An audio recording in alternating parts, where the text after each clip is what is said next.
Alright, in this quick video, I'm going to show you how to create blogs that actually get read, and you could also upsell people. I'm going to show you a little bit about that too. Blogs are articles. So if you have an article and you want to push out content online, you want to generate a lot of traffic, this is the methodology that will help you do that.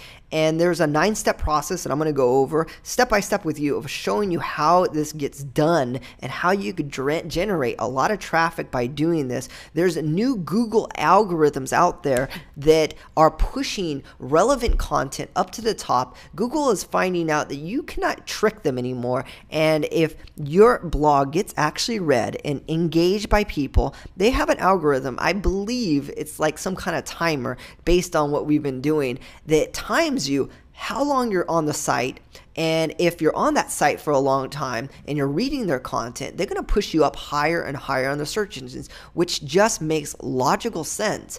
And a lot of the companies have been using that are successful has been using these methodologies. For example, WikiHow. I don't know if you've seen this. If you type in how to throw a dart or how to do XYZ, they are always #1 on the searches, and people are always looking for how to XYZ to do whatever, and they're generating well over $51 million of free traffic every single month, and they're growing as well. And so they have a methodology that does this. I'm going to show you in this video how that works, how you could generate all this traffic as well, just like WikiHow. Also, Ogilvy and Mather since 1949, I believe, has been using this same technique to actually generate sales. People want more content. They want to read stuff, and they did a lot of this content-based article stuff, and they put it in it looks like an article, but it's actually an ad in the newspaper, and this actually got people's attention because it gave them relevant content. They read it,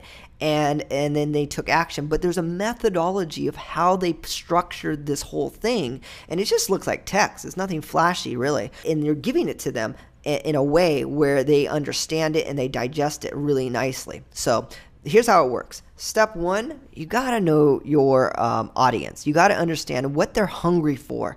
Everybody, including you and me and stuff, always has something on their radar. There's always something that you want, whether it's a shoes or a house or a car or making more money or increasing your business or whatever it is. What is on their radar? And if you present something to somebody that's on their radar, they're going to want it, but you have to present it in a way where they like it. And I'm going to get into how to present it, but first things first, understand what they're hungry for is step number 1.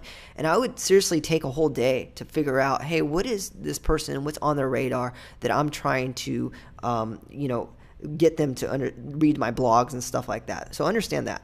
Number 2, make a headline that attracts their attention. This is a Tim Ferriss blog. I don't know if you know who Tim Ferriss is, but he wrote the book 4-Hour Workweek and a bunch of other books. And they're all bestsellers, so he understands marketing and understands human psychology and whatnot. But this blog did extremely well. At the time, it got 6,700 comments. Bunch of people read it and stuff like that. And let me tell you why this did extremely well. Number 1, he understood what's on their radar is to lose weight. Number 2, he said, look, we're going to give you specifics. I'm going to show you how to lose 20 pounds in 30 days. And then he took it to a step further and said, without exercise. And that's shocking. So you want to make a headline that attracts people's attention, is a little shocking, and is giving them what they want. That's very, very important. A lot of people make these headlines that are so convoluted and long, and it's like, what? Or they have these open-ended questions. What would you do with $1 million today? ? And then people read it, and even though that sounds like a good question to have for a blog, they read it and they go, well, I would buy a house. There you go. Now I don't have to read your blog because I just answered the question.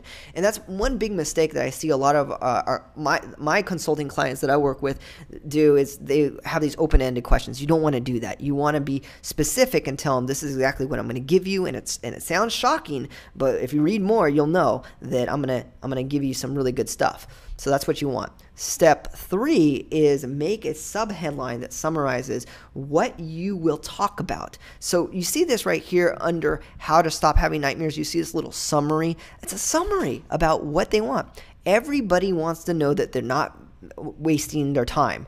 Even you want to know, hey, is this guy going to give me everything in this video? Can you just quickly summarize what you're going to give me before you start getting into the points? And I kind of did do that. So you want to do that. And at WikiHow, again, was building all this traffic and getting all these people on their site and engaging their clients. People are actually reading their stuff. Google's ranking them higher because of that. And one of the reasons is because they have a great summary. They're saying, here, quickly, within 3 to 4 sentences, I'm going to tell you the summary of what I'm going to give you without any mumbo jumbo. Here it is. And people want to know that before they start wasting their time and start reading. So that's very important, that you summarize and you let people know what they're going to get. Step 4. Bold the main points. This is really good. A lot of people, even including myself, when we read articles and stuff, we like to scan stuff and know what we're getting. So you'll see these bolded points, nightmares, night terrors. This is all about like how to not have nightmares, I guess.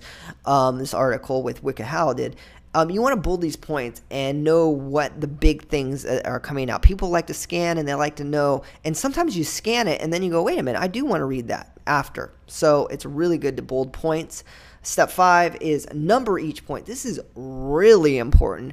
WikiHow did this almost every single, I would say every single thing they did. And also Ogilvy and Mathers, they do this too. They number every single point that they're doing. People like tangible numbers. They like to know. So even if you go down into a grocery store and pick up People magazine, and just actually when you go there, look at magazines, and you'll know that most of the magazines that do get read and do get looked at are the ones that have the 5 ways to lose weight this summer and whatever, exactly those number items and stuff. And it's been working for years, and it's still going to work because when we are young kids, we are programmed to think like that in terms of numbers. How many things does it take? And we like tangible things. So I got to tell you, numbers work, bullet points work, and stuff like that. Step 6, make it good. I know this sounds just very maniacal or like just, but really do make it good. I want to, you want the users to invoke some emotion, and if you kind of step back and put your eyes, put yourself in their shoes and see through their eyes, would you like it? Would you really feel comfortable reading this? And not only just comfortable, but was it flow right? And does it make them go, wow, you're really empowering me? And empowerment's the big key word here, is you're trying to empower your users to not only read more, but get something out of it after they read your thing. So make it really good. Step 7 is really important nowadays. A lot of people are just putting text. They're not taking the time to put pictures. But, you know, you're getting really nice pictures and stuff that are relevant to what you're doing. A lot of people are doing pictures and it's like, what the hell? This is not even relevant to what I'm reading. So this is really, really, really important that you have relevant pictures. Sometimes you want shocking pictures, but relevant pictures is the key word here for each point that you're trying to make within your blog. It makes it easier to read. People are very visual and they like to scan stuff, and pictures are worth 1,000 words. Step 9. Give them lots of ways to opt in or take action. This is really important. If you want people to opt in, lists are important. Build your list, you know, and ask them to take some action at the end. Say, okay, well, if you're interested in this, and if you like, and this makes sense to you, then if you like more of this, then go ahead and take some action. So, and do this throughout your whole body and stuff, and ask them to take action. It's really good. A lot of people read and they're not convinced, and then they can read more, and then maybe they're convinced, and they read more, and then they're convinced. I talk about this in other consulting seminars I do and stuff like that online as well, but this is really important. So anyways, if you want a checkoff list of all this stuff, put your name and email on this page below. There's a little name, there's your email, and I'll shoot you over checkoff list so you could keep all these points. There's even more points that I haven't even gone over, but those are the big 9.